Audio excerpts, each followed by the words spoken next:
주말마다 부지런히 모임 나가고 단톡방 알림 하나도 안 놓치려고 애쓰고 지인 경조사엔 빠짐없이 얼굴 내밀고, 그런데 왜 당신의 계좌는 늘 제자리입니까? 오늘 저는 아무도 말해주지 않는 불편한 진실 하나를 꺼내려 합니다. 당신이 그토록 공들여 관리하는 그 인맥들이 사실은 당신이 부자가 되는 길을 가로막는 가장 강력한 장애물일 수 있다는 사실입니다. 인맥이 자산이다.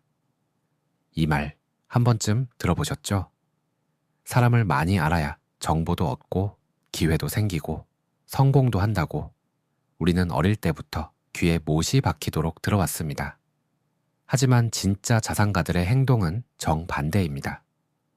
똑똑한 부자들은 더 높은 곳으로 올라갈수록 오히려 관계를 정리하는 데 목숨을 겁니다. 왜 그들은 남들이 인맥을 넓힐 때 거꾸로 고립을 선택할까요? 오늘 저는 가난한 인맥이 어떻게 당신의 경제적 에너지를 갉아먹는지, 그리고 왜 전략적 고립이 당신을 상위 1%로 이끄는 가장 빠른 지름길인지 그 차가운 진실을 끝까지 파헤쳐 드리겠습니다.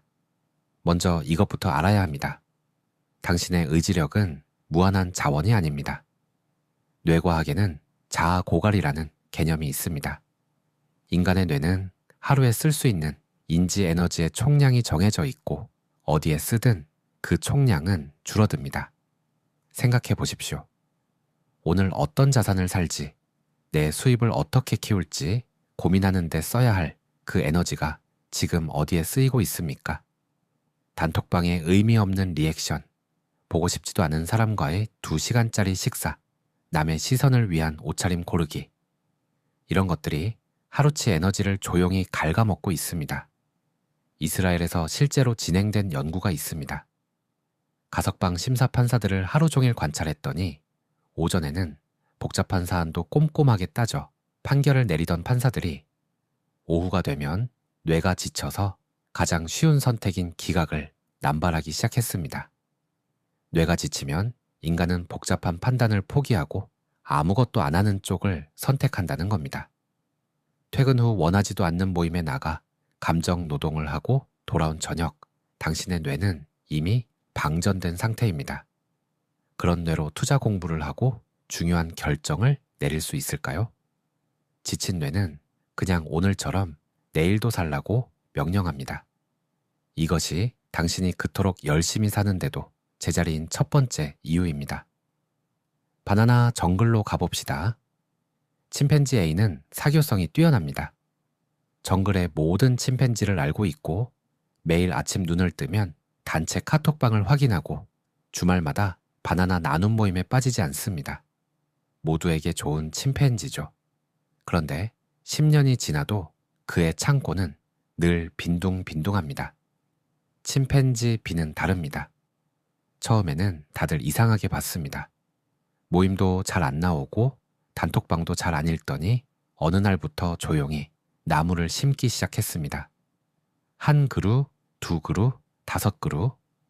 몇 년이 지났을 때 침팬지 B의 정글에는 스스로 열매 맺는 나무가 30그루가 넘었고 그는 더 이상 매일 나무에 올라가 바나나를 딸 필요가 없어졌습니다. 침팬지 A가 하루를 다 써서 딴 바나나를 침팬지 B는 자면서 법니다. 100명의 평범한 인맥을 관리하는 데 드는 에너지와 시간으로 자기 자신이라는 한 그루의 나무를 깊게 키우는 것. 이것이 진짜 관계 투자의 핵심입니다. 두 번째 문제, 매몰 비용의 함정입니다. 우리는 10년, 20년 된 친구라는 이유만으로 이미 가치관이 완전히 달라진 관계를 억지로 붙들고 있습니다. 경제학적으로 보면 이건 하락이 확정된 주식을 손절하지 못하고 계속 물타기 하는 것과 정확히 같습니다. 만나면 과거 추억 이야기만 하고 남의 험담을 나누고 서로의 근황을 비교하다가 묘한 열등감이나 우월감을 느끼며 헤어지는 관계. 10년 후 그 친구가 당신한테 물어볼 겁니다. 너 요즘 뭐 해? 그런데 그 친구와 보낸 10년이 그 질문에 대한 답이 됩니까? 솔직하게 생각해 보십시오. 지능이 높은 투자자들은 관계를 단순히 친분으로 보지 않습니다. 시간과 에너지라는 가장 귀한 자본을 어디에 배분할 것인가의 문제로 봅니다. 오늘 처음 만났어도 친구가 되고 싶을 사람이 아니라면 10년의 세월은 관계를 유지할 이유가 되지 않습니다. 하버드대 성인발달연구소가 무려 80년에 걸쳐 연구한 결과가 있습니다. 행복하고 경제적으로도 성공한 삶을 사는 사람들의 공통점은 인맥의 양이 아니라 관계의 질이었습니다. 넓고 얕은 100개의 관계보다 좁고 깊은 3개의 관계가 당신의 삶에 압도적으로 유리하다는 결론입니다. 세 번째, 뇌의 디폴트 모드 네트워크입니다. 이게 무엇이냐면 뇌가 외부 자극 없이 혼자 사색에 잠길 때 비로소 창의적인 해결책이 조립되기 시작합니다. 샤워하다가 혼자 산책하다가 갑자기 돈이 되는 아이디어가 번뜩였던 경험 다들 있으실 겁니다. 그건 우연이 아닙니다. 주변 소음이 차단되고 고독해졌을 때만 활성화되는 당신 뇌의 창의 엔진이 드디어 가동되기 시작한 겁니다. 부자들이 혼자만의 시간을 그토록 사수하는 이유가 바로 여기에 있습니다. 그들에게 고독은 외로움이 아니라 수익률이 가장 높은 투자 환경입니다. 네 번째, 사바나 이론입니다.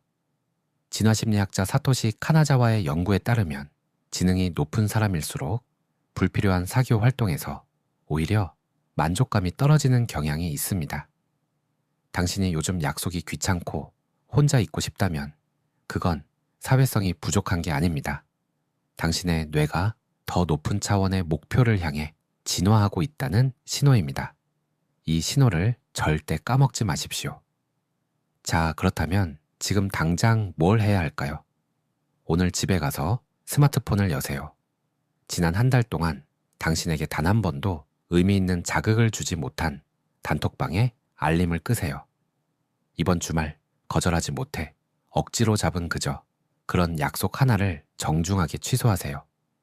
그렇게 확보된 시간으로 책 한 권을 읽거나 투자 계좌 하나를 만들거나 당신의 수입을 키울 아이디어를 노트에 적어 내려가세요.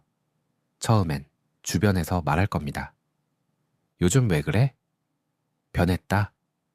인간이 그러면은 안 되지. 신경 끄십시오. 그 말을 하는 사람들이 10년 후 당신의 월세를 내줍니까? 당신의 노후를 책임져 줍니까? 아무도 안 그럽니다. 관계를 정리하는 게 냉정한 게 아닙니다. 자신의 가장 소중한 자원인 시간과 에너지를 스스로 결정하는 것. 이것이 진짜 어른의 태도입니다.